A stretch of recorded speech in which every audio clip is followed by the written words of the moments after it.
الحمد لله نحمده ونستعينه ونستغفره ونؤمن به ونتوكل عليه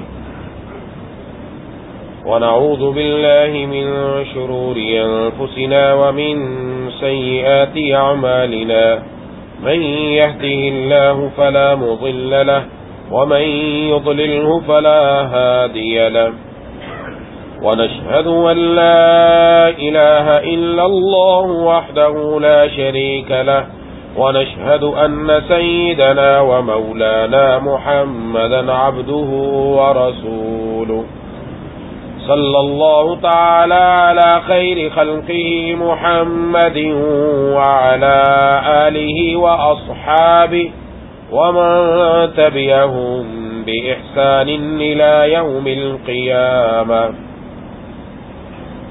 أما بعد فأعوذ بالله من الشيطان الرجيم بسم الله الرحمن الرحيم قالت إحداهما يا أبت استأجره إن خير من استأجرت القوي الأمين قال إني أريد أن أنكحك إحدى ابنتي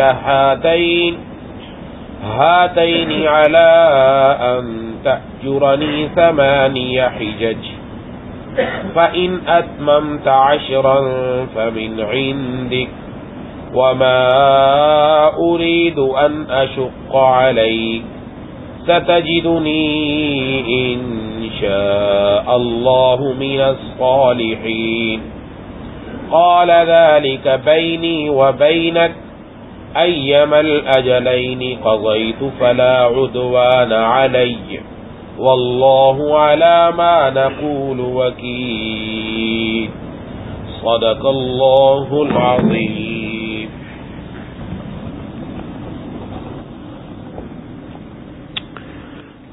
میرے دوستوں اور ساتھیوں اور میری ماؤں بہنوں اور بیٹیوں،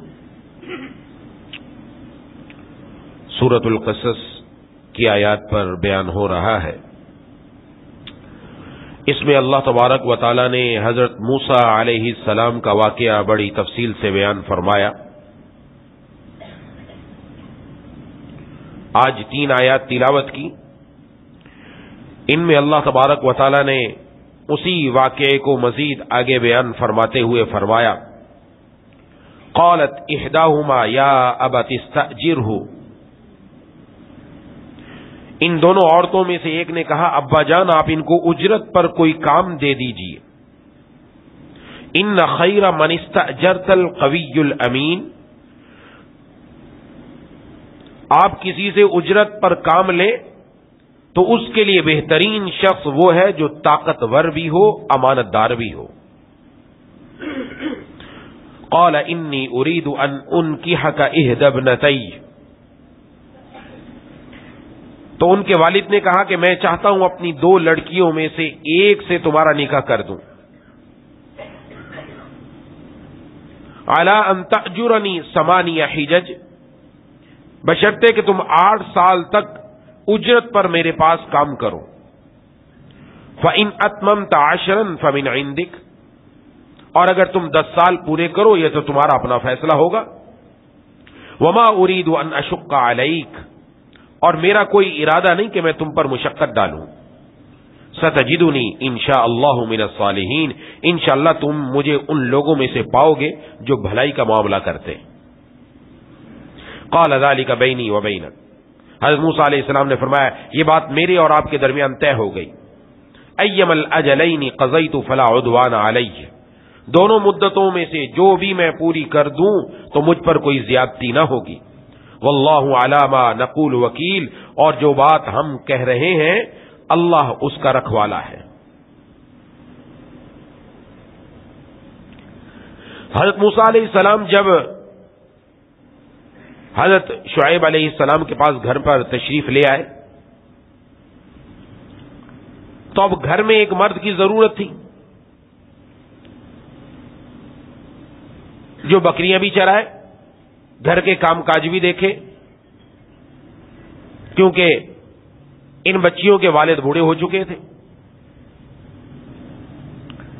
تو ان بچیوں میں سے ایک بچی نے کہا والد صاحب سے کہ ابا جان آپ ان کو اجرت پر رکھ لیجئے. اور آگے اس نے بڑی عقل مندی کی بات کی. اللہ تبارک و تعالی ہماری ماؤں بہنوں اور بیٹیوں کے اندر بھی یہ چیز پیدا فرما دے. بڑی عقل مندی کی بات ہے, تو معمولی بات نہیں ہے. آج تو اس میں بہت ساری باتیں ہیں, کوشش کروں گا ساری بیان ہو جائے, اللہ کرے. تو اس نے یہ کہا کہ اگر کسی کو اجرت پر رکھا جائے تو وہ بندہ ایسا ہونا چاہیے کہ جس میں دو چیزیں پائی جائیں. یہ قیامت تک آنے والے لوگوں کے لیے ایک بڑی رہنمائی دے گئی. بات کون کر رہی ہے؟ ایک بچی. کون سی دو صفات ہونی چاہیے؟ کہا جس کو اجرت پر رکھے نمبر ایک وہ قوی ہو, قوت والا ہو, اس کے اندر اہلیت ہو, صلاحیت ہو. اور نمبر دو وہ امین ہو, امانت دار ہو. اب اس کا اشارہ اس بات کی طرف تھا کہ حضرت موسیٰ علیہ السلام میں یہ دونوں صلاحیتیں پائی جاتی ہیں کہ یہ قوت والے بھی ہیں اور امانت دار بھی ہیں. بھی اس بچی نے چند لمحوں میں فیصلہ کیسے کر لیا؟ کوئی لمبا چوڑا تو کام نہیں ہوا. حضرت موسیٰ علیہ السلام مصر سے مدین چل کر آئے, مدین میں آ کر دیکھا کنویں کے اوپر یہ بچیاں ایک طرف کھڑی ہیں, اور پھر ان سے جا کر بات چیت ہوئی, اس کے بعد پانی پلایا اور ان کو رخصت کر دیا. بعد میں وہ بچی بلانے کے لیے آئی تو ان کے گھر چلے گئے. اتنی بات ہوئی, اور تو کوئی بات نہیں ہے, ہم نے واقعہ پڑھ لیا. اب یہ تو کوئی لمبا چوڑا کام نہیں ہوا, ایک دن کی بات ہے, ایک دن میں بھی چند لمحوں کی بات ہے, اور اس میں اس بچی نے یہ دونوں باتیں کہاں سے نکال لی؟ تو پہلی بات جو اس نے کہا قوی, یعنی قوت والے ہیں, صلاحیت والے ہیں, اہلیت والے ہیں. وہ اس وجہ سے میں عرض کر چکا کہ وہ جو دوسرا کنواں تھا, کہا کہ قریب میں ایک اور کنواں ہے کہ جس کے اوپر ایک بڑا بھاری پتھر ہے, وہ ہر آدمی نہیں اٹھا سکتا. 4-5 آدمی مل کر, 5-7 آدمی مل کر اس کو اٹھاتے ہیں, 10 آدمی اٹھاتے ہیں. تو حضرت موسیٰ علیہ السلام وہاں گئے اور اکیلے اس پتھر کو اٹھا کر ایک طرف کر دیا. یہ میں بیان کر چکا ہوں. وہ اس سے پتا چلا کہ یہ قوت والے ہیں, ان کے اندر ان کو تو پتا نہیں یہ نبی بننے والے ہیں. ابھی تو نبوت نہیں عطا ہوئی, ابھی تو نبوت نہیں ملی, کسی کو پتا نہیں کہ ان کو آگے نبوت ملنے والی ہے. لیکن اس سے پتا چلا ان کے اندر قوت ہے, یہ کام کر سکتے ہیں. اور نمبر 2 امین ہے. امین کیسا؟ امین کس کو کہتے ہیں؟ ہمارے دانا امانت دار کا کچھ اور مفہوم سمجھا جاتا ہے. امین اس کو کہتے ہیں جو نہ اللہ کا حق ضائع کرے نہ مخلوق کا حق ضائع کرے.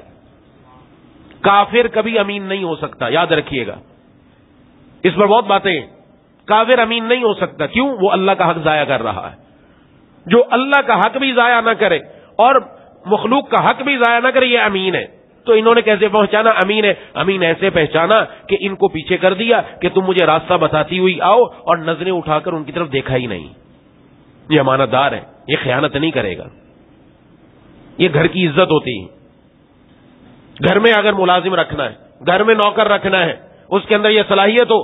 دکان پر ہم نے کسی کو مزدور رکھنا ہے, کسی کو کام پر رکھنا ہے, کسی کو اپنے ماتحت رکھنا ہے, فیکٹریوں والوں کے لیے, اور دنیا کے اندر تمام جتنے بھی لوگ کام کاج کرنے والے سب کے لیے یہ ہدایت دے دی گئی. اور یہ ایسا سکہ ہے جو کبھی کھوٹا نہیں ہوتا.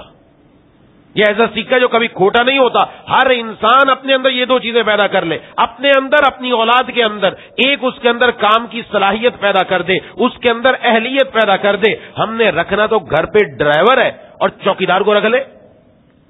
وہ چوکیدار گاڑی چلائے گا یا گاڑی مارے گا کہیں جا کر؟ اس کے اندر چلانے کی صلاحیت ہی نہیں ہے. اس کو رکھ کر کیا کریں گے بھائی؟ ہم صلاحیت ہی نہیں ہے تو کیا کریں گے؟ کیا اس کا ڈگریوں سے کام نہیں چلتا. آج ہمارے ڈگریوں پر کام چلتا ہے. ڈگری دکھاؤ, پیسہ دکھاؤ, آپ کی نوکری پکی. کام پھر ویسے ہی ہو رہے جو ہمارے سامنے ہیں. وہ ساری دنیا کو پتا ہے کام کیسا ہو رہا ہے. آج بھی دنیا کے اندر جس میں اہلیت موجود ہو, جس میں صلاحیت موجود ہو, اور ساتھ ساتھ وہ امانت دار ہو, دنیا اس کو قدر کی نگاہ سے دیکھتی ہے. اگر ایک ہیرا کسی کچرے میں پڑا ہوا ہو, جب کسی کی نظر پڑے گی اس ہیرے کو اٹھا لے گی. یہ بندہ ہیرا ہے, جب کسی کی نظر پڑ گئی ضرور اپنے پاس رکھ لے گا اس کو, یہ یقین جانیے. اور امانت دار ہو. امانت دار لوگوں کو ڈھونڈتے کتنے لوگ ہیں, وابستہ ہیں, بہت سارے آ کے بتاتے بھی ہیں کہ امانت دار کو بندہ مل جائے. کس چیز کی امانت داری ہے؟ کہ پیسے کو وہ ہاتھ نہ لگائے. ہم اس کو غلے پر بٹھائیں تو غلے کی رقم کو دائیں بائیں نہ کریں, ہیر پھیر نہ کریں. امانت دار بندہ ڈھونڈا جاتا ہے, امانت دار بندہ ہونا چاہیے. اور جس میں یہ دو صلاحیتیں پیدا ہو گئیں وہ کامیاب ہو گیا، اس کی دنیا بھی بنے گی اور آخرت بھی۔ اور آج کیا ہو رہا ہے، یہ گورنمنٹ ملازم ہے، یہ سرکاری ملازم ہے، یہ ٹیچر ہے، اس کی سرکاری اسپتال میں ڈیوٹی ہے، یہ ڈیوٹی پر نہیں جا رہا، گھر میں اس کی تنخواہ پوری آ رہی ہے، ناجائز اور حرام آ رہی ہے۔ یاد رکھے، ڈیوٹی 8 گھنٹے 4 گھنٹے صاحب ڈیوٹی کر کے واپس اپنے اور کام کاج پر نکل گئے، ڈیوٹی کی تنخواہ 8 گھنٹے کی پوری لے رہا ہے، 4 گھنٹے کی تنخواہ اس کے لیے حرام ہے، لینا جائز نہیں ہے۔ امانت داری تو ہے ہی نہیں نا۔ جب امانت داری غائب ہوئی تو پھر شکوہ کس چیز کا؟ ہم اپنے اندر دیکھیں، ہم میں سے ہر انسان کو یہ سبق دیا جا رہا ہے، خواتین کو بھی سننا چاہیے یہ بات۔ بعض خواتین کسی کے ہاں جا کر کام کرتی ہیں، وہاں یہ بات ذہن میں رکھنی چاہیے، اپنے اندر صلاحیت پیدا ہو اور ساتھ امانت داری ہو، یہ ذمہ داری ہے ہم میں سے ہر مرد کی، ہر خاتون کی، اپنے اندر انشاءاللہ امانت داری والی صفت پیدا کریں گے انشاءاللہ، وہ اولادوں میں منتقل ہوگی، نسلوں میں منتقل ہوگی، اور اپنی اولاد کے اندر بھی امانت داری پیدا کریں، اپنی اولاد میں بھی امانت داری پیدا کریں۔ یہ امانت دار بن گئی اور صلاحیت پیدا ہو گئی، انشاءاللہ یہ کہیں سے کہیں تک پہنچے گی، اللہ کہیں سے کہیں تک اس کو اڑا کے لے جائیں گے۔ لیکن یہ دو صفتیں اپنے اندر پیدا کرنا ضروری ہے۔ اور آج تو معاملہ چوپٹ ہے سب کے سامنے، امانت داری کے بچے کو بھی اگر پیسے دیے جائیں نا کہ بیٹا یہ چیز لے کر آ جاؤ، وہ چیز لینے جاتا ہے، بقیہ جو کھانچا نکلتا ہے نا وہ اپنی جیب میں ہی رکھ لیتا ہے، حساب کتاب برابر۔ اور نہ گھر والے بڑے پوچھتے ہیں کہ پوچھ کے کیا کرنا ہے، بچے سے کیا پوچھیں، وہ بچے صاحب نے جیب میں کیوں رکھ لیا؟ بھائی خیانت ہے، آپ نے امانت میں خیانت کر لی، یہ ذہن میں رکھنا چاہیے، یہ خیانت ہو گئی۔ ہاں پوچھ لیتے 10 روپے اماں بچے ہیں، 50 روپے اماں بچے ہیں، کیا میں لے لوں؟ میں اس سے کوئی چیز لے لوں؟ اماں خوشی سے اجازت دے، آپ لے لو، آپ کام کر لو، یہ آپ نے پوچھا، آپ نے بڑا اچھا کام کیا، ایسے بچے شاباشی کے قابل ہیں۔ لیکن وہ آج رکھ رہا ہے، کل کو پھر یہی کام کرے گا، کل کو بھی یہی کام کرے گا۔ یہ امانت داری نہیں آ رہی، خیانت آ رہی، اور ماں باپ کی ذمہ داری امانت داری پیدا کرنی۔ پوچھیں بچے سے، وہ یہ نہیں، وہ بچے سے پوچھ کے کیا کرنا، کیوں نہیں پوچھنا؟ پوچھنا آپ کی ذمہ داری ہے، اس کی تربیت کرو نا، تربیت کیوں نہیں کرنی؟ محبوب کبریا خاتم الانبیاء سرکار دو عالم صلی اللہ علیہ وسلم ایک مرتبہ آپ کے سامنے آپ کے حضرت حسن حضرت حسین رضی اللہ تعالی عنہما، ان کی تربیت آپ نے فرمائی ہے۔ کیسے فرمائی ہے؟ ان میں سے ایک بچے نے وہ کوئی صدقے کی کھجور اٹھا کر منہ میں رکھ لی، صدقے کی کھجور اٹھا کر منہ میں رکھ لی، آپ نے فرمایا کخ کخ، تھو تھو، نکالو، یعنی تھو تھو کرتے نا، نکالے بچہ اس کو، نکالو اس کو پھینک دو، تمہیں پتہ نہیں ہے یہ صدقے کی کھجور ہے اور ہمارے اوپر صدقہ حرام ہے۔ کس کو کہا جا رہا؟ بچے کو سمجھایا جا رہا ہے۔ یہ آپ صلی اللہ علیہ وسلم نے تربیت فرمائی ہے، اور ہم کہیں نہیں جی ہم اپنے بچے کو کیا کہیں، کیوں نہیں کہیں؟ اس کی تربیت کرنی ہے نا، ذمہ داری ہے، نہیں کریں گے کل قیامت میں پکڑ ہوگی۔ بہرحال یہ ایک لمبا مضمون ہے۔ اب یہ چیز اپنے اندر پیدا کرنے کی ضرورت کہ کسی کو اگر اپنے ہاں تاجر کسی کو اپنے ہاں ہم نے ماتحت ملازم رکھنا ہے، کسی بھی آپ نے جگہ پر جانا ہے، یہ دو صفتیں پیدا کر لیں، انشاءاللہ کامیابی ہی کامیابی ہوگی، یہ سیکھا کبھی کھوٹا نہیں ہوگا۔ اس کے بعد حضرت شعیب علیہ السلام نے فرمایا، فیصلے دیکھو منٹوں میں ہو رہے ہیں، دعا حضرت موسیٰ علیہ السلام نے ایک کی تھی، وہ کیا دعا کی تھی وہ ہم پیچھے پڑھ چکے، ربی انی لما انزلت الی من خیر فقیر۔ میں پہلے دعا پر عرض کر چکا ہوں کہ یہ جو ہے انہوں نے جو دعا مانگی بار بار حضرت موسیٰ علیہ السلام نے ہمیں دعا سکھلائی گئی۔ آج ہی میں نے ایک واقعہ پڑھا، عراق کے اندر ایک صوبہ انبار ہے، اس کا ایک بچہ، اس نے لکھا 1988 میں پیدا ہوا، لمبا چوڑا آپ کہتے ہیں بہت عرصے پہلے کی بات ہے، 1988 کی پیدائش ہے، آپ اندازہ لگا لو اب اس کی کتنی عمر ہوگی۔ کہا جب میں پیدا ہوا عربی اخبار کے اندر یہ چھپ چکا ہے، اور عرب کے اس جو ایئر لائن ہے انہوں نے بھی اپنی اس پر ویب سائٹ پر لگایا اس کا واقعہ۔ اس نے کہا جب میں پیدا ہوا بڑا ہونے لگا تو میری ماں نے کہا کہ میری دل کی تمنا ہے تو پائلٹ بنے۔ اچھا ہمارے ہاں تو ہوتا پائلٹ بنے، مال آئے، بنگلہ، میرا بیٹا افسر بنے گا، کیا کرے گا افسر بن کر بنگلہ بنائے گا یہ اس کے لیے۔ اور اس کی ماں کی کیا تھی؟ میرا بیٹا پائلٹ بنے اور میرا بیٹا مجھے اپنے جہاز میں مکہ مکرمہ لے کے جائے حج کے لیے ہے۔ اب کوئی عورت کے ایسے کیسے ہو سکتا ہے؟ ایسے ہو سکتا ہے، ابھی دکھاتا ہوں کیسے ہوا۔ ماں کی دل کی تمنا کیا، اور ماں بھی تربیت بھی کیا کر رہی ہوگی، عرب کی ماں ہے، دماغ میں اللہ تبارک و تعالیٰ نے ان کے جو چیز رکھی ہے وہ ہمارے اندر بہت کم ہے۔ ہم یہ سوچتے ہیں پیسہ آ جائے پھر کیا کرے گا، پھر یہ بنگلہ ہی بنائے گا، تیرے پاس لڑکی ہوگی، تیرے پاس یوں ہوگا، تیرے بچے ہوں گے، اور تیرا گھر ایسا ہوگا، فلانا ہوگا، اسی چکر میں رہ جاؤ سب، بس یہ دنیا دنیا دنیا، بس ابتدا بھی ادھر سے انتہا بھی ادھر، ختم کہانی۔ تو ماں نے کہا کہ بیٹا میں تیرے ساتھ حج پر جاؤں گی تیرے جہاز میں بیٹھ کر، کہا کہ ماں میرے لیے دعا بھی کرتی تھی، اور بلکہ ماں نے جب میں کچھ بڑا ہو گیا ایک پرچہ لکھا، اور پرچے میں میرے لیے لکھا، عربی کے اندر لفظ آتا ہے خاص پائلٹ کے لیے، وہ والا میرے لیے لکھا کہ میرا بیٹا یہ بنے گا. کہ میں نے وہ پرچہ ماں کا سنبھال کے جیب میں رکھ لیا. اب غالباً پچھلے سال میں وہ کہا کہ میں الحمدللہ پائلٹ بنا، اور پائلٹ بن کر میری ڈیوٹی لگی عراق کی طرف سے کہ آپ نے یہ جہاز مکہ مکرمہ لے کر جانا ہے حاجیوں کو. کا اسی جہاز کے اندر میری ماں بھی بیٹھی ہوئی اور میں اس کو حج پر لے کر جا رہا ہوں. یہ ماں نے دعا کی. مائیں سن لیں، الٹی سیدھی بات نہیں کیا کریں، اپنے بچوں کے لیے یہ دعا کیا کریں. ماں کی دعا کا اثر یہ ہے. تو یہ حضرت موسیٰ علیہ السلام نے مانگی، انی لما انزلت الی من خیر فقیر، یا اللہ جو چیز بھی آپ کی طرف سے اترے نا میں اس کا محتاج ہوں. وہاں کھانے کی بھی ضرورت ہے، گھر کی بھی ضرورت ہے. ہاں جی، یہ دو چیزیں تو ہو گئی، آگے شادی کی بھی ضرورت ہے. بتایا نہیں، اللہ سے عرض کیا جو اترے گا میں محتاج. اللہ سے عرض کر دیا، بس اتنی بات. اللہ نے سارا کام ہی بنا دیا کہ وہاں پر کھانے کو بھی ملا، گھر بھی ملا، اور اللہ تعالیٰ نے بیوی بھی عطا فرما دی. سارا کام ہو گیا. تو حضرت شعیب علیہ السلام نے فرمایا کہ میرا ارادہ یہ ہے کہ میں اپنی ان دو بچیوں میں سے ایک کا نکاح تم سے کر دوں. فیصلہ منٹ میں ہو رہا ہے. ہمارے ہاں نکاح کے لیے میں ابھی عرض کروں گا کہ کیا ہوتا ہے، کیا پاپڑ میلے میں جاتے ہیں. انہوں نے کتنا ان کے ساتھ وقت گزارا حضرت موسیٰ علیہ السلام کے ساتھ، لیکن جو اصل پہچاننے والے ہوتے ہیں وہ چہرہ دیکھ کر پہچان لیتے ہیں. میں اپنی ایک بچی کا نکاح کرنا چاہتا ہوں. یہ وہ بچی، اس کا نام تھا صفورہ. یہ وہی بچی تھی جو حضرت موسیٰ علیہ السلام کو لینے کے لیے گئی تھی. اس بچی کا نکاح کی بات کی اور کہا نکاح کر دوں. ایک بات. نمبر 2، میں آپ کو اپنے ہاں اجرت پر رکھنا چاہتا ہوں کہ آپ بکریاں چرائیں 8 سال. یہ الگ معاملہ، نکاح کا معاملہ الگ ہے، یہ الگ معاملہ کہ میں آپ کو 8 سال آپ میرے ہاں اجرت پر کام کریں. حضرت موسیٰ علیہ، اور اگر 10 سال کر لیں تو آپ کی طرف سے ہوگا، یہ میری طرف سے آپ کے اوپر کوئی لاگو. 8 سال میری طرف سے ہے، اگر 10 سال پورے کر دیں تو بڑی اچھی بات ہے. حضرت موسیٰ علیہ السلام نے فرمایا کہ ٹھیک ہے، اور اس کے لیے تیار ہو گئے، اور فرمایا کہ یہ میرے اور آپ کے درمیان معاہدہ ہے، اس میں سے جو مدت بھی میں پورے کر دوں تو کوئی مسئلہ نہیں ہے، اور اللہ تعالیٰ ہماری ان باتوں پر کارساز ہے. حضرت موسیٰ علیہ السلام نے 10 سال پورے فرمائے. اور آج کے نوجوان کو یاد رکھنا چاہیے، یہاں سوچ لینا چاہیے، مزدوری کس کو مل رہی ہے؟ حضرت موسیٰ علیہ السلام کو، اور وہ بھی بکریاں چرانے کی. یہ نہیں کہا یہ میرے ٹیلنٹ کے مطابق نہیں ہے، میں بڑا آفیسر بنوں گا، تم ایک دن میں لاکھ کماؤں گا. ہاں، پڑھ لکھ کر آیا، بڑے پیسے کمائے. ماں باپ کی بھی چاہت ہوتی ہے، ہم نے بچے کے اوپر لاکھوں لگائے نا، اب یہ ایک دن میں وہ لاکھوں نکال کر لے آئے. ایسے کیسے ہوتا ہے دنیا کے اندر لاکھوں نکال کے لے آئے؟ اس کو کوئی مزدوری بھی مل رہی ہو، اس کو کوئی کام بھی مل رہا ہو نا، کہ نہیں بیٹا یہ کام نہیں کرنا. نہ کیوں؟ بڑا شہنشاہ کا بیٹا ہے کیا؟ یہ بادشاہ کا بیٹا ہے؟ یہ شہزادہ ہے کیا؟ یہ کام نہیں کرے گا. حضرت موسیٰ علیہ السلام مزدوری کے لیے جا رہے، اشارہ کر دیا نبی نے کام کر کے. آپ صلی اللہ علیہ وسلم نے فرمایا، ہر نبی نے بکریاں چرائیں. آپ سے پوچھا آپ نے بھی چرائی؟ فرمایا ہاں، چند روپے کے عوض میں نے بھی بکریاں چرائی ہیں. کس نے کہا؟ آپ صلی اللہ علیہ وسلم نے فرمایا. آج ہمارے نوجوان کا دماغ بہت اونچا جا رہا ہے. نیچے آ جاؤ. اونچے جانے سے فائدہ نہیں ہونا. آپ اپنے دماغ کی اڑان کتنی بھی اونچی رکھ لو، اپنی قیمت خود لگاتا ہے. میں نے اتنا پڑھا نا، اب میری تنخواہ ماہانہ 1.5 لاکھ ہونی چاہیے. کرے گا کیا تو 1.5 لاکھ کا؟ بھائی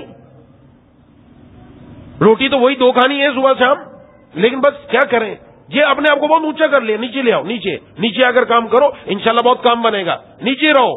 اللہ جتنا حلال دے رہا ہو نا، اور بقدر کفاف دے رہا ہو، وہ بڑی دولت ہوتی ہے. زیادہ پیسہ آ جائے نا دماغ خراب ہو جاتا ہے. اور آپ نے بھی دیکھا ہوگا، ہم نے بہت دیکھا ایسے لوگوں کو جن کے دماغ سٹیا جاتے ہیں، خراب ہو جاتے ہیں. کہتے ہیں نا پیسہ بولتا ہے، واقعتاً بولتا ہے. پہلے ان کی ٹون کچھ اور ہوتی ہے، اب بدل گئی، اب بات کرنے کا انداز ہی بدل جاتی ہے. پیسہ آ گیا، پیسہ بول رہا ہے، اور جس دن پیسہ جائے گا پھر پتہ چلے گا کیا ہوا. یہ بڑی اہم ہمیں اس میں نصیحت مل رہی ہے. اگر آپ کو کوئی کام مل رہا ہے اور آپ کو ضرورت ہے، آپ وہ کام قبول کر لو. اور انبیاء علیہ السلام سے بکریاں کیوں چروائی گئی؟ اس لیے کہ بکری یہ انتہائی تنگ کرنے والا جانور ہے، انتہائی. اور جانور اتنا تنگ نہیں کرتے جتنا یہ تنگ کرتی ہے. دائیں بائیں بھاگے، کوئی ادھر جا رہی کوئی ادھر جا رہی، کسی کا رخ ادھر ہے کوئی ادھر. اچھا اس کو جتنا بھی کر لو اس نے ٹھیک نہیں ہونا، اور ہے بھی کمزور. اگر اس کو کوئی زور سے مار دی، کوئی چھڑی وری، تو اس کی ٹانگ بھی ٹوٹ جاتی ہے جلدی، حساب کتاب بھی برابر ہو جاتا ہے. انبیاء علیہ السلام سے یہ کروایا گیا کہ آپ نے آگے امت کو سنبھالنا ہے. امت نے بھی دائیں بائیں بھاگنا ہے، کوئی ادھر جا رہا کوئی ادھر جا رہا کوئی ادھر جا رہا. ان کو سنبھالنے کے لیے تحمل کی ضرورت ہے. وہ اللہ تعالیٰ اپنے نبی کے اندر وہ تحمل پیدا فرماتے ہیں، یہ کوئی معمولی بات نہیں ہے. تو حضرت موسیٰ علیہ السلام نے اس کو قبول فرما لیا کہ ٹھیک ہے میں ان بکریوں کو چڑھاؤں گا، اور اس کے لیے آپ نے رکھ لیا. اس کے ساتھ ساتھ حضرت شعیب علیہ السلام نے یہ جو کام کیا، اس سے نبی کریم صلی اللہ علیہ وسلم نے ارشاد فرمایا جب اپنی بچی بالغ ہو جائے اور مناسب رشتہ مل جائے تو رشتہ کر دو، مناسب رشتہ مل جائے تو رشتہ کر دو۔ فرمایا اگر نہ کرو گے، حدیث شریف ہے، ترمذی شریف میں حدیث ہے، اگر نہ کرو گے تو فرمایا زمین کے اندر فساد پیدا ہوگا، فتنہ پیدا ہوگا، اور آج ہم اپنی آنکھوں سے وہ دیکھ رہے ہیں۔ بچوں کی عمر ہو چکی، بچیوں کی عمر ہو چکی، لیکن رشتہ کرنے کے لیے تیار نہیں، مناسب رشتہ بھی موجود ہے، لیکن ماؤں کی کہانیاں ہی ختم نہیں ہوتی۔ یہ لڑکی موٹی ہے، یہ لڑکی چھوٹی ہے، یہ لڑکی پتلی ہے، اچھا اب درمیانہ سائز کہاں سے لائے؟ کوئی فیکٹری سے بن کر آ رہا ہے؟ اس کی ناک ایسی، تو اپنی ناک دیکھی تیری ناک کیسی تھی؟ جب تیری شادی ہوئی تو تم نے دیکھا تھا اپنے آپ کو؟ عجیب، مجھے اس پر حیرت ہوتی ہے، لڑکیاں شو پیس ہیں کیا؟ یہ کوئی شو پیس ہے کہ آپ اپنے گھر میں لا کر آپ نے بیڈ بچھانا ہے؟ یہاں پر آپ نے گھر کے اندر الماری سجانی ہے لا کر؟ افسوس ہوتا ہے ان باتوں پر۔ ایسے گھر اللہ تعالیٰ ان کو چلاتے نہیں، برباد ہو جاتے، یاد رکھیں۔ یہ بچیاں، یہ ہماری بیٹیاں ہیں، اللہ نے بنایا ہے، کسی اور نے نہیں بنایا، اور ان کی تخلیق پر اعتراض کرنا ناجائز اور حرام ہے، ناجائز اور حرام ہے۔ لیکن ان کو پتہ نہیں کیا سوچ رہی ہے، تو نے گزارا کرنا ہے اس کے ساتھ۔ ارے سیرت دیکھو، اس کی بچی گھرداری کر سکتی ہے کہ نہیں کر سکتی؟ وہ عرض کر دوں گا میں آگے جا کر، گھرداری کر سکتی ہے، بچی گھر میں چل جائے گی، بس لے آؤ اس کو، اونچ نیچ تو ہوتی ہی رہتی ہے، اس کے ساتھ تمہارے بیٹے نے رہنا، تو نے تو نہیں رہنا۔ تو اس کی شکل کو دیکھ کر تجھے پسند نہیں آ رہی، عجیب بات ہے۔ اچھا ماں نے پسند آ گئی، کہ جی اب اس کی چچی آئے گی، اب اس کی پھپھی آئے گی، اب اس کی خالہ بھی دیکھنے آئے گی۔ کیوں؟ ادھر ہم نے کوئی وہ کھول رکھا ہے کہ لوگ آگے یہاں دیکھ کر جاتے رہے، سرکس کھولی ہوئی ہے، دیکھ کے آؤ اور دیکھ کر ٹکٹ لگاؤ اور چلے جاؤ۔ عجیب بات ہے، آپ کو معلوم نہیں ہے بچیاں حساس ہوتی ہیں، حساس۔ اور میں ایسے بات نہیں عرض کر رہا، واقعات ہیں، ایسے خطوط ہیں اور ایسے واقعات ہیں، بچیوں نے اسی بات پر خودکشی کر لی۔ ایک آ رہا ہے ریجیکٹ کر کے چلا گیا، دوسرا آ رہا ہے ریجیکٹ کر کے چلا گیا، تیسرا آ رہا ہے ریجیکٹ کر کے چلا گیا، ماں کو بھی پسند آ گئی، چچی کو بھی پسند آ گئی، پھوپھی کو بھی پسند آ گئی، کہ اب باقی خالہ رہ گئی ہے، خالہ آ کے دیکھے گی، کیا خالہ نے اس کے ساتھ زندگی گزارنی ہے؟ اور پھر آخر میں کیا ہوتا ہے، وہ جی خالہ کو پسند نہیں ہے اس لیے ہم یہ رشتہ نہیں کر سکتے۔ سبحان اللہ، کیا کریں؟ اب اس کے دماغ پر افسوس کون کرے جا کر؟ یہ خالہ نے اس کے ساتھ رہنا ہے، پھوپھی نے اس کے ساتھ رہنا ہے، چچی نے رہنا ہے، ماں باپ نے پسند کر لیا، ختم کہانی۔ میں عرض کر رہا ہوں، کوئی ناراض ہوتا ہے بھلے ناراض ہو، کوئی ناراض ہوتا بھلے ناراض ہو، یہاں صرف ماں باپ کا حق ہے، اس کے علاوہ کسی تیسرے بندے کا حق نہیں ہے۔ کیوں خالہ کو پسند کروا رہی ہو آپ جا کر؟ کیوں اس کی پھوپھی کو پسند کروا رہی ہو؟ ان کے گھر میں بچی نے جانا، بچی نے آپ کے گھر میں آنا ہے، آپ کو پسند آ گئی، بچی کا رہنا سہنا اٹھنا بیٹھنا آپ کو پسند ہے، بس ختم، اسی پر آگے قدم بڑھاؤ۔ خدا کے لیے میں عرض کر رہا ہوں، پتہ نہیں ہم نے کیا بنا رکھا ہے، ادھر ہمارے بچوں اور بچیوں کی جوانیاں داغدار ہو رہی ہیں، زنا کا رستہ کھل رہا ہے، زنا کا رستہ کھل چکا ہے، کھل نہیں رہا، کھل چکا ہے۔ کس وجہ سے؟ اسی وجہ سے بچہ نہیں بولتا گھر میں جا کر باپ کو، بچی نہیں بولے گی اپنی ماں کو، لیکن ماں یہاں مسئلہ ہی الٹ چل رہا ہے، کیا کرے؟ اور جی منگنی ہو گئی، اب نکاح کب ہوگا؟ کا 1.5 سال بعد۔ کیوں بھائی اتنا لمبا چکر کیا ہے؟ نکاح بھی ہو گیا، کا رخصتی کا 1.5 سال بعد۔ عجیب بات ہے، یہ اتنے لمبا ابھی ہم نے تیاری کرنی ہے۔ آپ نے کیا تیاری کرنی ہے؟ یہاں پر آپ نے کسی بادشاہ کو لے کر آنا جو تیاری کرنی ہے؟ آپ نے کیا تیاری کرنی ہے؟ مجھے یہ بتایا جائے، کون سی ایسی تیاریاں ہیں جو آپ کی نہیں ہوتی؟ ادھر جوانی، میں عرض کر رہا ہوں، جوانیاں داغدار ہوئی، ماں باپ سوچتے نہیں ارے میرے بچے کو کیا جلدی ہے، میری بچی تو گھر میں ہی رہے گی، کیا جلدی؟ جس وقت آپ اس عمر میں تھی، سوچو آپ کے دل میں کیا تقاضا تھا؟ میرا یہ سوال ہے ماں باپ کو، خدا کے لیے میں عرض کر رہا ہوں، ماں باپ اپنی اولاد کے ساتھ جب کوئی کام کرنے لگے نا، پہلے اپنے آپ کو اس جگہ پر لے کر آئے کہ ہماری اس عمر ہوتی اور یہ ماحول ہوتا تو ہم کیا کرتے۔ خدا کے لیے میں عرض کر رہا ہوں، ہم نہیں سوچ رہے۔ ماں باپ اپنے پچھلے زمانے کو سوچتے ہیں، نہ سوچو پچھلے زمانے کو، اب زمانہ بدل گیا، حالات بدل گئے۔ خدا کے لیے، اب پہلے ہر کسی کے پاس موبائل ہوتا تھا کیا؟ یہ ہر کسی کے پاس یہ گندگی ہے جو گھر میں آ چکی ہوتی تھی؟ نہیں ہے، اب ہر کسی کے پاس ہے۔ ہم کیوں اپنے بچے اور بچوں کو خراب کر رہے ہیں؟ ماں باپ کا قصور ہے، یاد رکھے، اگر بچہ زنا کی طرف چلا گیا، بچی زنا کی طرف چلی گئی، قیامت والے دن سبب کے درجے میں کل ماں باپ کی پکڑ ہوگی۔ تمہاری وجہ سے ایسا ہوا، کیوں کیا تم نے ایسا؟ صرف نکاح کرنا سنت ہی نہیں ہے، ہمیں یہ یاد ہے سنت ہے، نکاح کرنا فرض بھی ہے، فرض بھی ہے۔ جب کسی بندے کو پتا ہو اگر نکاح نہیں ہوا میں زنا کر گزروں گا، اس پر نکاح کرنا فرض ہے، جس طرح نماز پڑھنا فرض ہے۔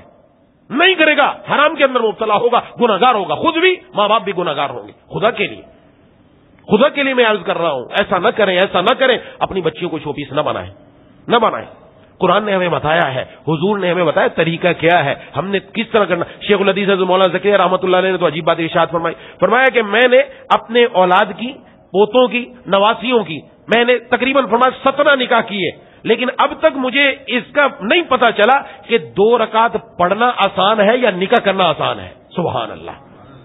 کیا 2 رکعت پڑھنا آسان ہے یا نکاح کرنا آسان ہے؟ اور ہمارے یہاں نکاح کرنا مصیبت ہے.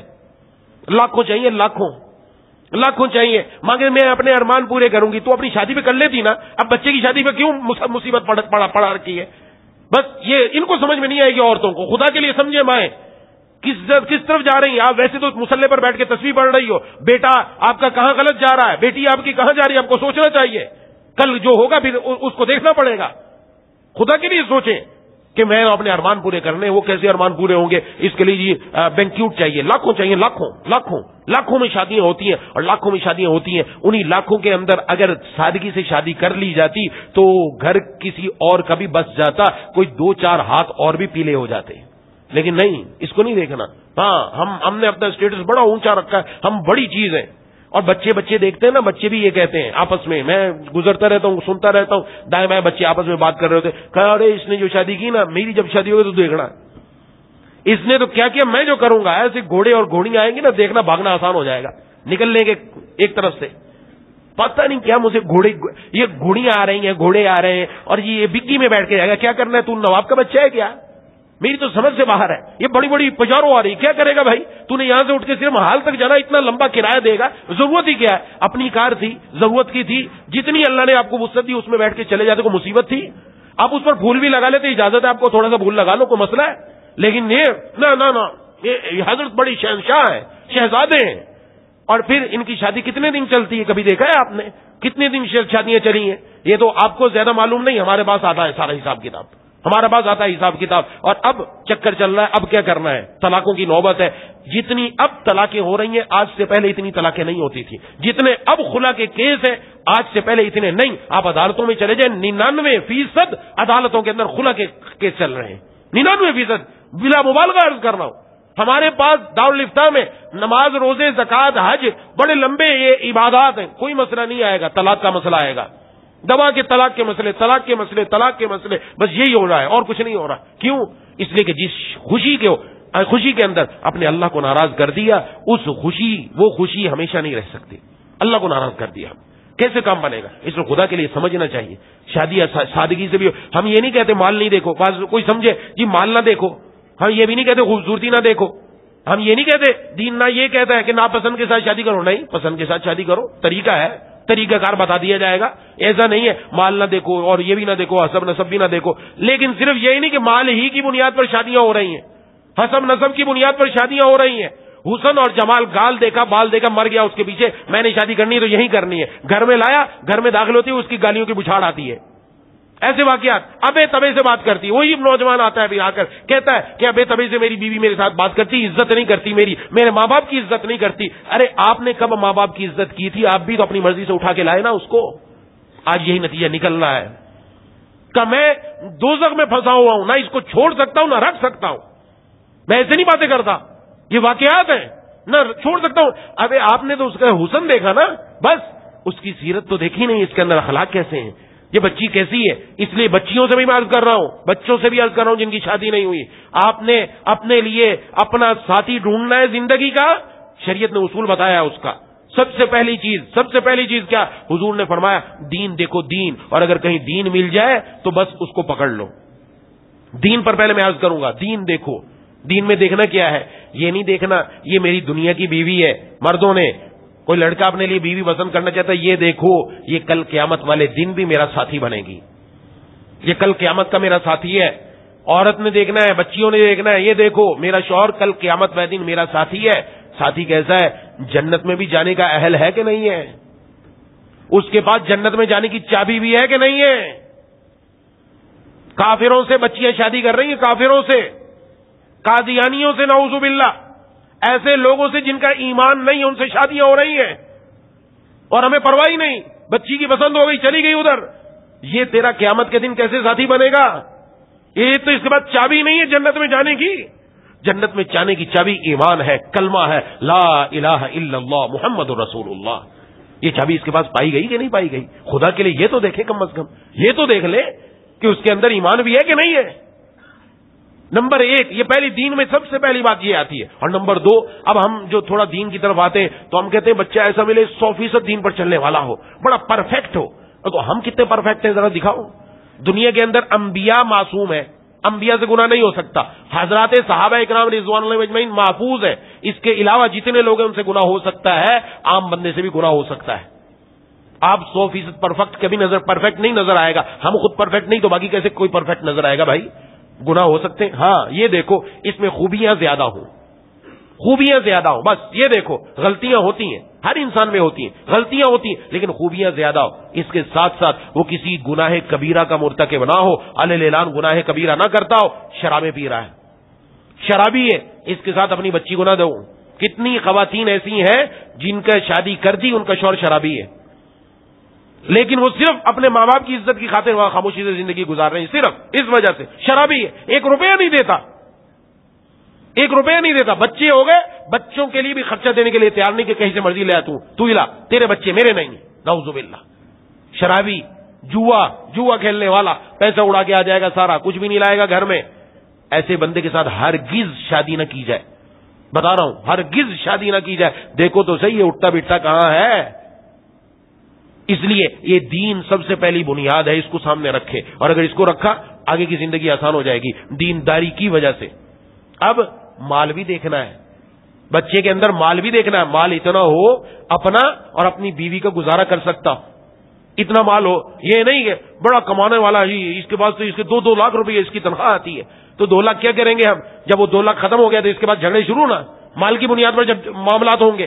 اور کتنے ایسے جھگڑے شروع ہوئے. اتنا کماتا ہو اپنا اور اپنی بیوی کا خرچہ برداشت کر سکتا ہو. یہ بچے کے اندر صلاحیت ہونی چاہیے. یہ دوسری مال بھی دیکھیں گے. ایسے نہیں کہ بالکل ہی کنگلا ہے. یہ جو بچیوں کو میں عرض کر رہا ہوں، بچیوں کو بہت سارے نوجوان پھنسا کر بیٹھے، میں تیرے لیے آسمان سے تارے توڑ کے لے آؤں گا. تارا توڑ کے لائے گا، بڑا ہے تارا توڑ کے. کنگلا، جیب میں تو پیسہ نہیں ہے، کنگلا. ایسے ہیں بہت ہیں، بس وہ تارے توڑ کے لائے گا. یہ تارے کچھ بھی نہیں توڑ کے لا سکتا، یہ خود ہی ٹوٹا پڑا ہے. یہ ٹوٹا ہوا تارا ہے جو گھوم رہا ہے، ٹوٹی ہوئی پتنگ ہے. کہیں بھی اس کا داؤ پیچ لگ گیا، وہیں کسی بچی کو پھنسا لیا. بس اتنا عرض کرتا ہوں یہ انسان نہیں حیوان ہے. خدا کے لیے برباد ہو رہے ہیں ہمارے گھر، بچیاں برباد ہو رہی ہیں. خدا کے لیے بچیوں سے کہہ رہا ہوں، ماں باپ سے کہہ رہا ہوں، بچیوں پر نگاہ رکھو کہیں غلط قدم نہ اٹھا لیں. برباد ہو جاتی. وہ صرف اس کو استعمال کرے گا، ٹیشو پیپر کی طرف پھینک کر چلا جائے گا، دوبارہ مڑ کر بھی نہیں دیکھے گا اس کی طرف. خدا کے لیے سمجھ لو، ہرگز ایسا قدم نہ اٹھائے، ہرگز ایسا قدم. ماں باپ کو بھی چاہیے، بچی کی عمر ہو گئی ہے اور رشتہ مل رہا ہے تو اللہ کے بندے کر دو نا. جب میں نے کہا مال اتنا دیکھو، بچہ شریف آدمی بات سمجھتا ہے، انشاءاللہ دیندار بھی بن جائے گا، وہ پورا دین پر عمل کرنے والا بن جائے گا. شریف کی عرض کر رہا ہوں. اور حسن بھی دیکھو، یہ نہیں کہ ناپسند کے ساتھ شادی کرو. شریعت نے تو حکم نہیں دیا ناپسند کے ساتھ شادی کرو، شادی کر سکتے ہیں، لیکن شریعت نے ایک چیز بتائی ہے. قرآن کریم میں فرمایا مرد عورت کے لیے لباس ہے، عورت مرد کے لیے لباس ہے. لباس کی 3 خصوصیتیں ہوتی ہیں، وہ اندر ہونی چاہیے. نمبر 1، لباس انسان کا وہ حصہ چھپاتا ہے جس کو انسان دوسروں کے سامنے ظاہر نہیں کرنا چاہتا، جس کو ہم کہتے ہیں ستر. مرد کا ناف سے لے کر گھٹنے کے نیچے تک یہ حصہ چھپا ہوا ہو، یہ انسان کا حصہ چھپاتا ہے، لباس کا کام ہے. اور عورتوں کا پورا جسم، عورتوں کو چاہیے پورا جسم ان کا چھپا ہونا چاہیے. لباس ایسا ہونا چاہیے نہ تو اتنا باریک ہو کہ اندر جسم چھلکے، اس سے نظر آ رہا ہو جسم کے اندر جسم کا کیسا حصہ ہے. ایسا لباس پہننا عورتوں کے لیے جائز نہیں ہے. اور نہ ہی اتنا ٹائٹ ہو کہ جسم کی ساخت باہر نظر آ رہی ہو. تو مردوں کے لیے بھی پینٹ ایسی نہ پہنے ہرگز کہ جس سے جسم کی ساخت ظاہر ہو جائے. ایسی پہننے کی اجازت نہیں ہے کہ جسم کو جس حصے کو چھپانا ضروری ہے اس کو چھپانا ضروری ہے. وہ ناف سے لے کر گھٹنے تک، اور عورت کے لیے پورا. اور عورت کیا آج جاتی ہے درجی کی بات، میرے ملا کٹ شلوار سی دینا، ملا کٹ شلوار سلوا رہی ہے یہ کہ اس کا ٹخنا بھی کھلا ہے، اس کی آدھی پنڈلی بھی نظر آ رہی ہے. ناجائز اور حرام ہے ایسا لباس پہننا، ناجائز اور حرام ہے. اور اپنا ٹخنا کھولنا عورت کے لیے اور اپنی پنڈلی ظاہر کرنا لوگوں کے سامنے حرام ہے. یاد رکھیں. اور خواتین سمجھ لیں اچھے طریقے سے، ان کے لیے حکم ہے اپنا ٹخنے کے نیچے تک ان کا کپڑا ہونا چاہیے، اچھی طریقے سے اس نے چھپایا ہوا ہو اس کو. مردوں کے لیے حکم ہے ٹخنا کھولو. اور مرد صاحب الٹا ہی کام کرتا ہے، وہ کہتا ہے اتنی لمبی شلوار سیو کہ جب میں چلوں نا موٹر سائیکل پر بیٹھوں ایک تو لہلہاتی ہوئی جائے، دور تک لہرا رہی ہے. جھنڈے کی طرح, اور دوسرا وہ ذرا نیچے جوتے کے نیچے تک جائے تاکہ صفائی بھی ہوتی جائے جوتے کی ساتھ کی ساتھ. عجیب مسئلہ ہے. مرد کو حکم تھا اپنی شلوار ٹخنے سے اوپر رکھو, اور عورت کو حکم تھا ٹخنا چھپاؤ. معاملہ الٹ ہو گیا, مرد ٹخنا چھپا رہا ہے, عورت ٹخنا کھول رہی ہے. نعوذ باللہ, کیسے کام بنے گا؟ یہ لباس کے بارے میں بات آئی اس لیے عرض کر دیا. تو لباس کی پہلی کیا خاصیت ہے؟ وہ چھپاتا ہے. ٹھیک. نمبر 2, سب سے زیادہ انسان کے جسم کے قریب انسان کا لباس ہوتا ہے, سب سے زیادہ قریب, اور کوئی چیز نہیں لباس سے. نمبر 3, لباس سے انسان کو زینت حاصل ہوتی ہے.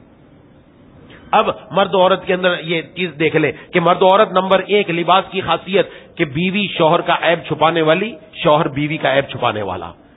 یہ نہیں کہ بیوی اپنے گھر گئی اور ماں کو جا کے رپورٹنگ کر رہی ہے ساری کی ساری, BBC لندن بنی ہوئی ہے, رپورٹ ہو رہی ہے پوری کہ وہاں کیا ہوا. مرد بھی وہ بھی رپورٹ کر رہا ہے, ناجائز ہے.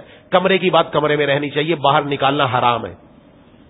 کمرے کی بات کمرے میں رہنی چاہیے, ہرگز باہر بتانا اپنے دوستوں کو, اپنے ساتھیوں کو, خواہ لڑکی بتائے خواہ مرد بتائے, ہرگز ناجائز اور حرام ہے. جائز نہیں ہے ایسی باتیں بتانا. یہ صرف اشارہ کر رہا ہوں. یہ ایپ پر جو چیز چھپانے کی چھپا کے رکھو, بتانے کی نہیں ہے, اس کو چھپا کے رکھو. نمبر 1. اور نمبر 2, مرد اور عورت, شوہر اور بیوی, ان سے زیادہ قریب کوئی اور نہ ہو. شوہر بیوی کے سب سے زیادہ قریب, بیوی شوہر کے سب سے زیادہ قریب. یہ تب ہوگی جب دونوں آپس میں محبت کرنے والے ہوں گے, دونوں کی آپس میں محبت ہوگی. اور کس بنیاد پر؟ دین کی بنیاد پر. اگر مال کی بنیاد پر ہونا تو ایسے واقعات بہت آتے ہیں. وہ بچی مالدار ہے اور بچہ مالدار نہیں ہے, کار ایک کنگلا, تو بھی کنگلا, تیری ماں بھی کنگلی, تیرا باپ بھی کنگلا, تو لایا کیا؟ یہ سارا فرنیچر میرا, یہ گھر میرا, یہ جہیز کا سامان میں لے کر آئی, تو کیا لایا, تو کیا کھلائے گا مجھے؟ یہ باتیں ہو رہی ہیں. کس سے بات ہو رہی ہے؟ شوہر سے. یہ گھر بسے گا؟ یہ نہیں بسنا, یہ نہیں بسنا. معاملہ ہی الٹ ہے. حالانکہ بچیوں کو تو مائیں سکھاتی تھی پہلے, اب وہ بھی سکھانا چھوڑ دیا کہ بیٹا تو نے دوسروں کا دل کیسے جیتنا ہے, دل جیتنے کے طریقے بتایا کرتی تھی. آج کل وہ نہیں ہے, دل جیتنے کا کوئی طریقہ نہیں ہے. ایک خاتون نے لکھا اپنا, کہا کہ میں شادی ہو کر گئی, مجھے کھانا پکانا نہیں آتا تھا. یہ اس کی ماں نے غلطی کی, سکھایا نہیں اس کو. کہا میں نے ایک کام پکڑ لیا کہ گھر کے اندر باہر سے کوئی بھی خاتون آتی, میری ساس آتی, میری نند آتی, کوئی بھی آتی, میں ابھی وہ آ کر بیٹھتی, ابھی اس نے برقع نہیں اتارا اور آ کر آرام سے بیٹھی ہی ہے, میں فوراً پانی لا کر اس کے سامنے رکھ دیتی کہ پانی پیئے. اس کو بھی پانی دیا, اس کو بھی پانی دیا. ان کے آنے سے میں نے یہ کیا. تو جو میری ساس ہے نا, اس نے کہا آج تک میری بچی نے یا میرے بیٹے نے ایسا نہیں کیا جیسے یہ میری بہو کر رہی ہے. تو کہا آج وہ گھر کی ان کی آنکھوں کے اندر اتنی آ چکی کہ ماں اپنی اس بہو کے خلاف بات برداشت نہیں کرتی, بیٹی کو ڈانٹ دیتی ہے. دل جیتنے کا طریقہ یہ ہوتا ہے. اب تو بیوی شوہر کو بھی نہیں دیتی, حساب کتاب نہیں دیتی, اس کو کھانا نہیں دینا, نہ ہی اس کو وہ کیوں, وہ اس لیے کہ موبائل کے اندر وہ غرق ہے, فیس بک میں, یوٹیوب میں, اپنے ڈراموں میں, فلموں میں, اور اپنے اسی کے اندر گیموں کے اندر مصروف ہے. کھانا اسے کا کھانا وہاں رکھا ہے, لے لو, پانی وہیں سے لے لو, بس ٹھیک ہے. تو یہ گھر جیتیں گے, اس طرح جیت ہوتا ہے, اس طرح تو اسے کا دل جیتا جاتا ہے. معاملہ الٹ ہے. آج کل صرف اتنا ہوتا ہے, بڑی شادیوں کا شوق ہے, جوانوں کو بھی شادی کا شوق, بچیوں کو بھی شوق, شادی ہو گئی, اس کے بعد تمہارے ذمہ شوہر کے کیا حقوق ہیں, شوہر کے ذمہ بیوی کا کیا حق ہے, دونوں ماں باپ بن کے ماں باپ کی ذمہ داری کیا, کچھ پتہ نہیں ہے. بس ان کو پتہ ہے شادی ختم, کہانی ختم, بس باقی کچھ پتہ نہیں ہے. اس کے بعد ذمہ داریاں آتی ہیں سر کے اوپر, اس کو کیسے نبھانا وہ بتایا شریعت نے ساری باتیں. بہرحال یہ, اور تیسری بات میں نے عرض کی زینت ہو, شوہر بیوی کے لیے زینت, بیوی شوہر کے لیے زینت, یہ 3 باتیں ان کے اندر پائی جائے. تو ایسا بھی نہیں ہے کہ نہ مال دیکھو, ایسا بھی نہیں ہے کہ نہ جمال دیکھو, نہ مال بھی دیکھو, جمال بھی دیکھو. اور اس کے ساتھ اول نمبر پر جس چیز کو رکھنا ہے وہ دینداری ہے. اور یہاں پر حضرت شعیب علیہ السلام نے کس چیز کو دیکھا؟ اسی دینداری کو دیکھا کہ جب بچی کہہ رہی ہے یہ قوی ہے اور امانت دار ہے تو یہ اسی کا اہل ہے کہ اس کے ساتھ شادی کر دی جائے. حضرت سعید ابن مسیب رحمۃ اللہ علیہ بہت بڑے اونچے بزرگ گزرے, آپ کی بیٹی تھی, آپ کے پاس بڑے بڑے لوگوں کے نکاح کے پیغام آئے, حتیٰ کہ بادشاہ نے اپنے بیٹے کا نکاح کا پیغام بھی بھیجا, کہا نہیں میں اپنے بچی کا نکاح کسی دیندار سے کروں گا, دین پر عمل کرنے والے سے. ان کا ایک شاگرد تھا, اس شاگرد نے خود واقعہ لکھا, کہا کہ میں حضرت کے سبق میں جایا کرتا تھا, سبق پڑھتا تھا, شاگرد تھا, تو کئی دن میں نہیں جا سکا. جب گیا تو حضرت سعید ابن مسیب رحمہ اللہ نے پوچھا کیا بات ہے؟ کہا میری بیوی تھی, انتقال ہو گیا, اس کی تجہیز و تکفین کے بعد میں پھر مصروف رہا, جس کی وجہ سے میں پریشان تھا, اس وجہ سے میں آ گیا. تو فرمایا کہ تو نکاح کرے گا؟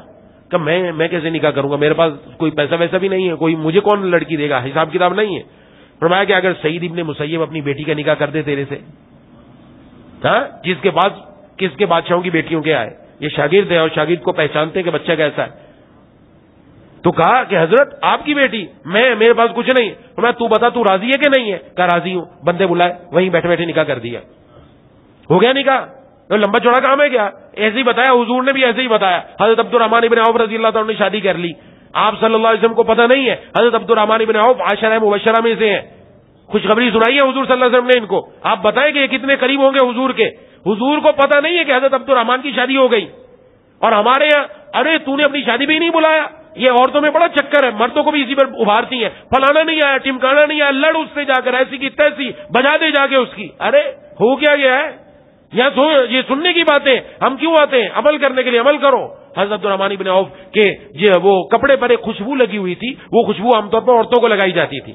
تو آپ نے اس سے سمجھا کہ انہوں نے شادی کر لی. عبد الرحمن شادی کر لی؟ کہ جی شادی کر لی. کس سے کی؟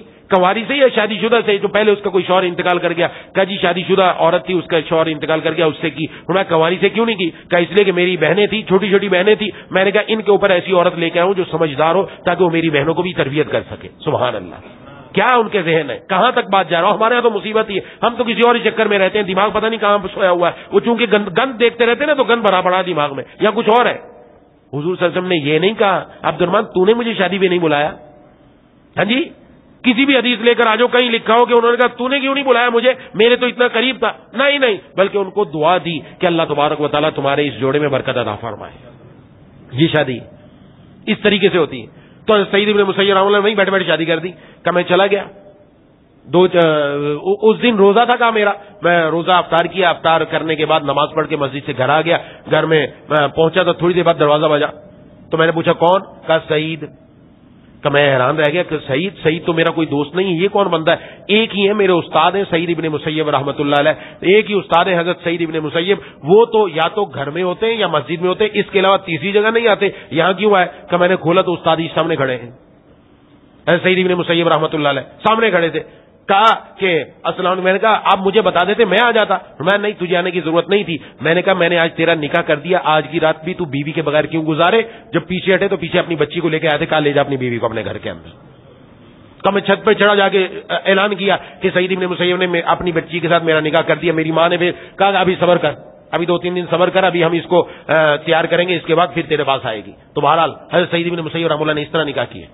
حضرت مولانا احمد علی لاہوری رحمۃ اللہ علیہ سکھ تھے، سکھ سے مسلمان ہوئے. اللہ نے بڑا نوازا، بہت اونچی. حتیٰ کہ جب انتقال ہو گیا، انتقال کے بعد حضرت کی قبر سے خوشبو بہت عرصے تک آتی رہی، بہت عرصے تک. اللہ کے بہت ولی تھے، بہت بزرگ تھے. فرمایا کہ دارالعلوم دیوبند میں پڑھتا تھا. فرمایا جو میرے سسر تھے، سسر اور ساس جو ان کے تھے، کہ یہ دونوں گھر میں تھے. تو آپس میں بات ہوئی. ماں نے کہا کہ ہماری بیٹی شادی کے قابل ہو گئی، کوئی رشتہ ڈھونڈ کے لاؤ. اب رشتہ ڈھونڈنے کہاں جا رہے ہیں؟ ہمارے یہاں کہاں جاتے ہیں؟ ابھی تصور کریں، یہاں دیکھ لیجئے. تو کہا وہ رشتہ ڈھونڈنے دارالعلوم دیوبند آئے. اور دارالعلوم دیوبند میں آ کر حضرت شیخ الہند رحمہ اللہ کے پاس آئے اور آ کر کہا کہ میں اپنی بچی کا نکاح کرنا چاہتا ہوں، تو کوئی رشتہ ہو. ہمارے یہ بچے بیٹھے ہیں دور حدیث کے اندر، یہ فارغ ہونے والے، ان میں سے جو پسند آتا اس کو رکھ لے، اس سے بات کر لے. تو کہا اس کی نظر انتخاب میرے اوپر پڑی. کہا اس کے ساتھ. تو حضرت نے ان کو کہا یہ سکھ سے مسلمان ہوئے، ان کے آگے پیچھے کوئی نہیں ہے اور حساب کتاب بھی کوئی نہیں، دیکھ کے فیصلہ کر. کہ نہیں اسی سے کرنی ہے، اسی سے کرنی ہے. اس دور کے لوگ بھی یہ چیزیں دیکھا کرتے تھے. ہمارے ماں باپ سے پوچھیں، آپ دادا دادی سے اگر موجود ہے، نانا نانی سے، وہ آپ کو بتائیں گے کیا چیزیں دیکھی جاتی تھی. ہمارے یہاں تو کچھ اور ہی چکر ہے. یہ میں نے عرض کر دیا، ماؤں کی پتہ نہیں کیا نئی سے نئی پخ نکال کر لاتی ہیں کہ یہ ایسی ہے اور فلانی ہے، تیرے جوڑ کی نہیں بنتی، عجیب ہے، جوڑ کہاں سے بنائے گی ہے اس کا. بہرحال تو کہا کہ پسند آ گیا. تو انہوں نے کہا کہ کل اثر میں نکاح ہے، کل اثر میں نکاح کر دو. سسر میرا حضرت سے بات، اچھا حضرت نے کہا اس بچے سے پوچھ لیتے گڑاضی ہے کہ نہیں. کہا مجھے بلایا تو میں نے. اور سسر ان کا بڑا مالدار تھا، معمولی آدمی نہیں تھا، مالدار آدمی تھا، بہت پیسہ تھا اس کے پاس. تو بلایا مجھے. میں نے کہا میرا تو حساب کتاب ایسے میرے پاس تو کچھ ہے ہی نہیں. تو کہا نہیں تیری ساتھ ہی نکاح کرنا، تو راضی ہے؟ کہا جی راضی. کہا کل نکاح ہے. وہ بات ہوتے ہوتے طلباء تک پہنچی کہ اس کے نکاح ہے. پکڑ لیا. کہ تیری شادی ہونے والی ہے تو کچھ چل باہر، تجھے ہم کوئی شاپنگ کروا کے لائیں. آج کل شاپنگ ہوتی ہے نا، کراچی سے شاپنگ کر کے آتے ہیں. جوان کا بچہ کراچی سے شاپنگ کر کے آئے گا اور میں نے ایسا جوڑا لانا ہے، بڑا شہزادہ بن کر آئے گا. 2-4 دن کی کہانی ہے. اس کے بعد وہ جوڑا کہاں جاتا ہے؟ وہ اوپر ایک اور شیر بن کر آتے ہیں، شیروانی پہن کر. وہ شیروانی ایک ہی مرتبہ زندگی میں پہنی جاتی ہے، اس کے بعد زندگی میں دوبارہ کبھی نہیں پہنی جاتی. ہزاروں روپے خرچ کر، 10,000 15,000 20,000، ہاں جی بڑے بڑے پیسے خرچ کر دو. کیا فائدہ ایک دن کے لیے؟ کیا کرے گا؟ ارمان پورے ہو رہے ہیں، ارمان. اب کیا عرض کروں میں کس کس باتوں کو بتاؤں؟ خدا کے لیے سمجھے بات کو. یہ پیسہ کام آنے والا ہے بعد میں، لیکن کوئی اس کی طرف توجہ نہیں کرتا. ان کی شادی دیکھو. ہاں حضرت مولانا احمد علی لاہوری رحمہ اللہ فرماتے ہیں، انہوں نے کہا کہ چل خرید و فروخت کر. کہا میرے پاس تو 1 روپیہ بھی نہیں ہے. کہ قرض لے لے ہم سے، اور قرض لے کر کوئی جوڑا تو نیا خرید لے. کہا کہ آج تک میں نے کسی سے قرض نہیں لیا، میری غیرت گوارا نہیں کرتی کہ اس کام کے لیے قرض لوں میں کسی سے. نہیں لیا. اچھا کہا یہی جوڑا تو کم از کم دھو کے پہن لینا کل. یہ جوڑا تو پہن لینا. کہا ایک ہی جوڑا تھا میرے پاس، جو اگلا دن جمعے کا دن تھا، جمعے کی اثر کے بعد نکاح تھا. کہ جمعے والے دن میں نے تہبند باندھا، تہبند باندھ کر اپنے کپڑے کو دھویا، دھو کر لٹکا دیا. اللہ کی شان، بادل آ گئے اور ہوائیں چلنا شروع ہو گئی. اب میں نے کہا کہ یہ کب یہ سوکھے اور کب پہنوں، استری وستری تو ہوتی نہیں تھی. کہ اثر کا وقت آ گیا، سوکھا نہیں، گیلا چوڑا ہی پہن کر نکاح کی تقریب میں پہنچ گیا. کہ میرا سوزن مجھے دیکھ رہا ہے، اور اس نے سمجھ لیا اس کے بعد جوڑا ایک ہی ہے اور وہ بھی گیلا. اس نے یہ نہیں کہا تیرے ساتھ شادی نہیں کرنی، میری بچی کو تو کیسے رکھے گا. نہ وہی نکاح ہو گیا. نکاح ہونے کے بعد بچی کو اس کے بعد وہ گھر چلے گئے اپنی بیوی کو لے کر. کچھ عرصے بعد وہ بچی اپنے ماں باپ کے گھر گئی. ماں نے پوچھا بیٹا کیسے پایا تو نے؟ بچی کا جواب سننا، یہ تمام خواتین کے لیے میں عرض کر رہا ہوں، بچیاں بھی سنیں اور مائیں بھی سنیں، میری بہنیں بھی سنیں. عجیب جواب دیا. اس نے اپنی ماں کو کہا یہ نہیں کہ مجھے کچھ دیا ہی نہیں، میرے پاس انہوں نے تو جو کچھ تھا وہ بھی چلا گیا فلانا. نہیں کوئی بات نہیں. کہا ماں سنا تو یہ تھا کہ جنت مرنے کے بعد ملتی ہے، مجھے تو جنت دنیا ہی میں مل گئی ہے. یہ وہ تھے جن کے پاس کچھ نہیں تھا.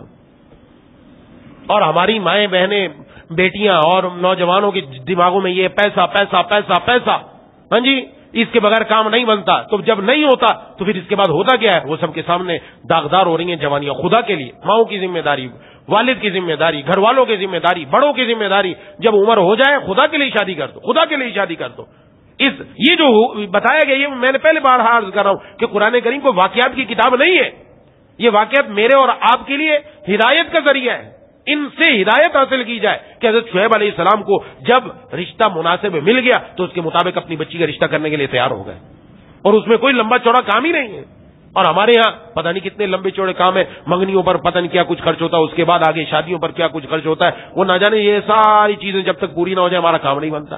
بھی ہمیں ارادہ کرنا چاہیے انشاءاللہ ہم سادگی سے شادی کریں گے انشاءاللہ. اچھا یہ نہیں کہتے کہ بھی آپ اچھا جوڑا نہیں پہنو اچھا جوڑا جتنی آپ کو اللہ تعالیٰ نے دی اتنا پہنو، زیادہ نہیں. اپنے آپ کو شو بازی نہیں کرو کہ میرے پاس یہ بھی ہے. نہ جتنا ہے اتنا ہی رکھو. اپنے جو پاؤں ہے نا وہ اپنی چادر کے مطابق پھیلانی چاہیے، اس سے زیادہ نہیں. شادیوں پہ قرض لے ماں باپ مقروض ہو جاتے ہیں اور قرضوں کے اندر ہی وہ دنیا سے چلے جاتے ہیں. قرض نہیں ان کا ادا ہوتا، وہ اسی کے اندر رہ جاتے ہیں.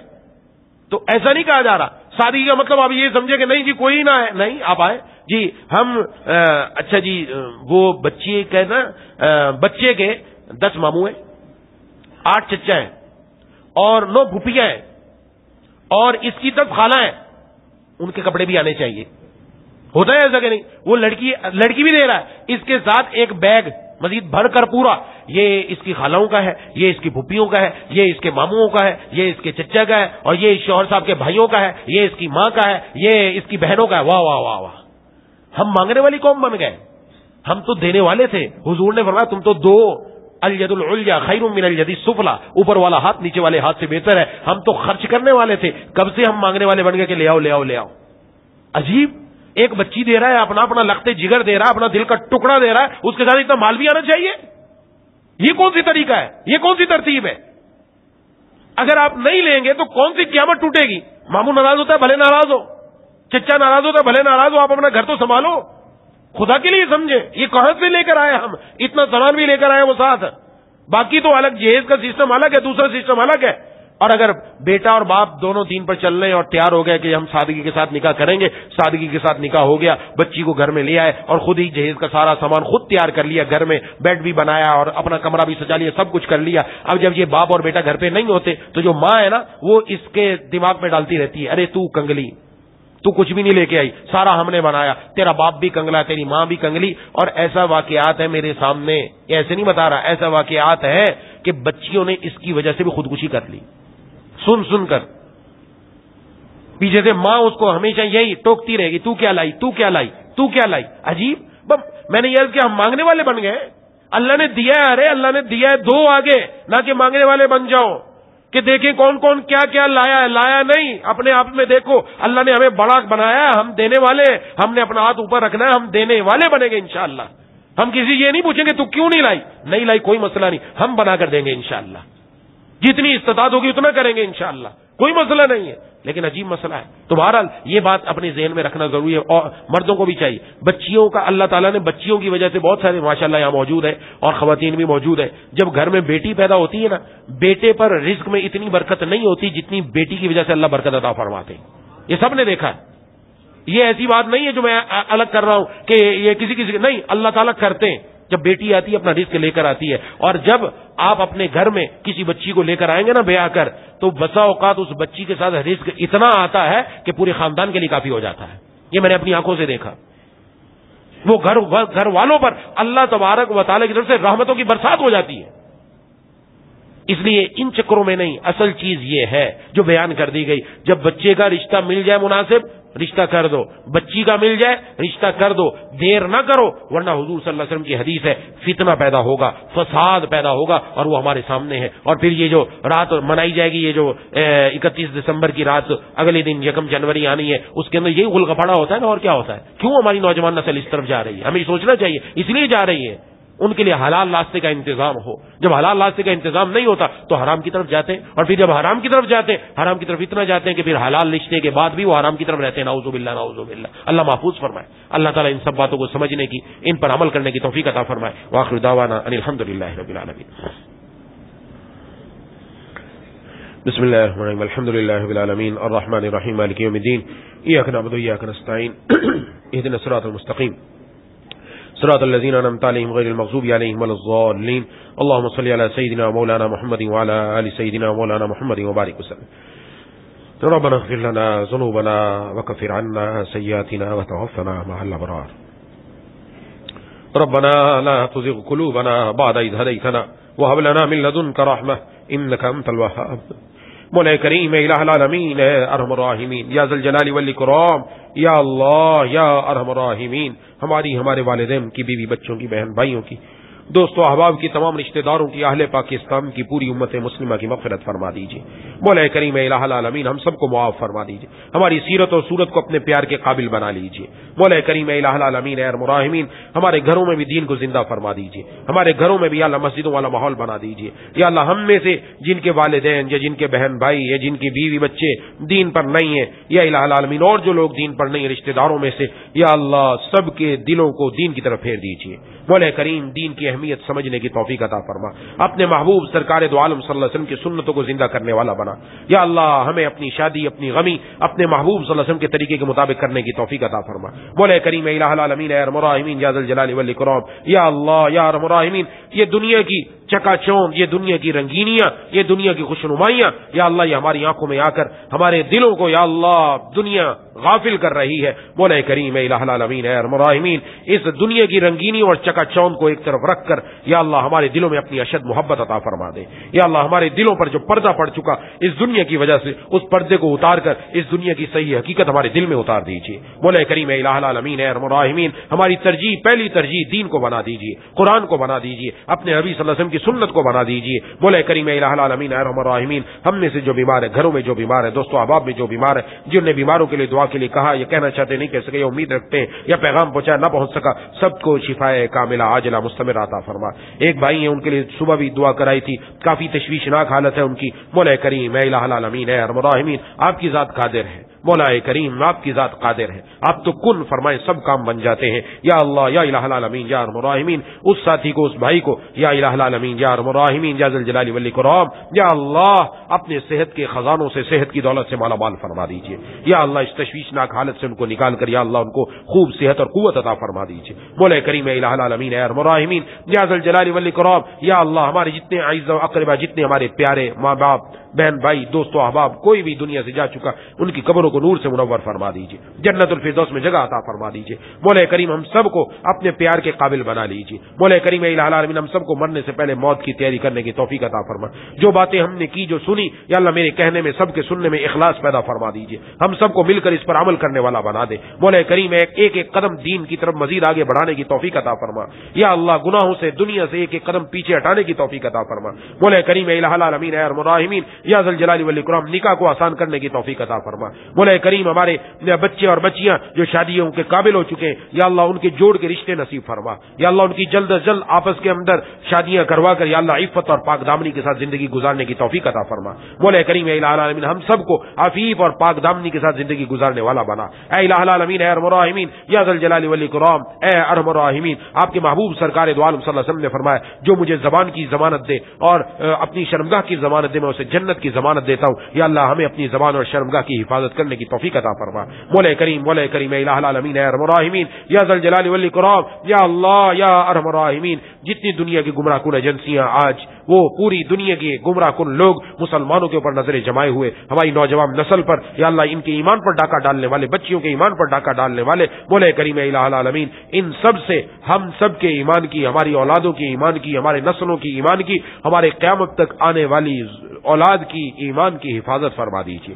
مولا کریم الہ العالمین اس مسجد کو، دنیا کی تمام مساجد کو اپنے پیاروں کے سجدوں سے آباد فرما دیجیے۔ گھروں میں یا اللہ خوشیاں نصیب فرما دیجیے، اتفاق، اتحاد، محبتیں عطا فرما دیجیے۔ یا اللہ جن میاں بیوی میں جھگڑے ان کے آپس میں اتفاق، اتحاد، محبتیں پیدا فرما۔ یا اللہ جو بیوی اپنے شوہروں کی نافرمان ہے ان کو شوہروں کا فرما بردار بنا۔ یا اللہ جن کی زبان تیز ہے ان کو اپنی زبان کو قابو میں رکھنے کی توفیق عطا فرما۔ مولا کریم جو شوہر اپنی بیویوں پر ظالم ہے یا اللہ ان کے دلوں میں نرمی پیدا فرما، رحم دلی پیدا فرما۔ مولا کریم سب کو آپس میں شیر و شکر فرما۔ اے الہ العالمین جہاں ساس اور بہو کے جھگڑے یا اللہ وہ ختم فرما کر ان کے آپس میں بھی محبتیں پیدا فرما۔ یا اللہ ہمارے دل میں کسی کے بارے میں حسد ہے، بغض ہے اور کوئی بات کینہ ہے، یا اللہ ہمارے دلوں کو ان کے بارے میں صاف فرما، اور جن کے دلوں میں ہمارے بارے میں کوئی بات ہے یا اللہ ان کے دلوں کو ہمارے بارے میں صاف فرما۔ یا اللہ نظر بد سے، یا اللہ شرینوں کی شرارت سے، حاسدین کے حسد سے ہم سب کی حفاظت فرما۔ مولا کریم اسی طرح مرتے دم تک دین سے جڑے رہنے کی توفیق عطا فرما۔ مولا کریم الہ العالمین اے ارحم الراحمین یا ذل جلال والاکرام با حیا، با وفا، با خدا بنا دیجیے۔ مولا کریم الہ العالمین سلامتی اعضاء، سلامتی ایمان کے ساتھ زندہ رکھیے۔ اچانک موت سے ہم سب کی حفاظت فرما۔ مولا کریم ایکسیڈنٹ سے ہم سب کی حفاظت فرما، جسم کا کوئی عضو ضائع ہو جانے سے ہم سب کی حفاظت فرما، ایسی تکلیف اور بیماری سے حفاظت فرما جس سے انسان جیتے جیتے بھی چارپائی پر لگ جاتا ہے، مولا اس سے ہم سب کی حفاظت فرما۔ مولا کریم الہ العالمین اب تک آپ نے نعمتوں میں رکھا، شکر کے مواقع خوب سے خوب عطا فرما۔ یا اللہ مرتے دم تک نعمتوں میں رکھیے، یا اللہ مرتے دم تک نعمتوں میں رکھیے، اپنے شکر گزار بندے اور بندیوں میں شامل فرما لیجیے۔ مولا کریم الہ العالمین ہم میں سے کسی کو محروم نہ فرما، محرومی کا لفظ ہم سب کی زندگیوں سے نکال دیجیے۔ اے الہ العالمین اے ارحم الراحمین خاتمہ ایمان پر نصیب فرما کر، قبر کے عذاب سے بچا کر، اپنے حبیب سرکار دو عالم صلی اللہ علیہ وسلم کے ہاتھوں حوض کوثر نصیب فرما کر بغیر حساب و کتاب کے جنت میں دخول اولی عطا فرما۔ یا الہ العالمین یا ارحم الراحمین اپنے نام کی لذت، اپنے قرآن کی لذت، اپنے قرآن کی لطف اور اپنی نماز کی یا اللہ لطف اور لذت ہم سب کو نصیب فرما۔ روزانہ قرآن کریم کی تلاوت کرنے والا بنا، مولا کریم نمازوں کا پابند بنا۔ مولا کریم ہم میں سے جو ان کی نمازوں میں سستی ہے، قرآن کی تلاوت میں سستی ہے، اذکار میں سستی ہے، یا اللہ وہ سستی دور کر کے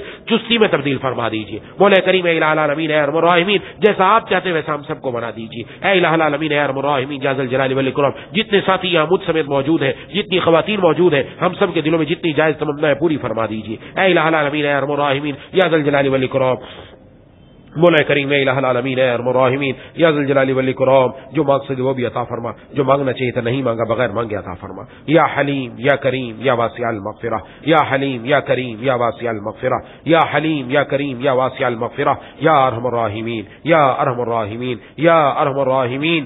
اللهم اغفر لنا وللمؤمنين والمؤمنات والمسلمين والمسلمات، اللهم اغفر لنا وللمؤمنين والمؤمنات والمسلمين والمسلمات، اللهم اغفر لنا وللمؤمنين والمؤمنات والمسلمين والمسلمات، ربنا تقبل منا انك انت السميع العليم وتب علينا انك انت التواب الرحيم، صلى الله تعالى على خير خلقه محمد وعلى اله وصحبه اجمعين برحمتك يا ارحم الراحمين، آمين يا رب العالمين۔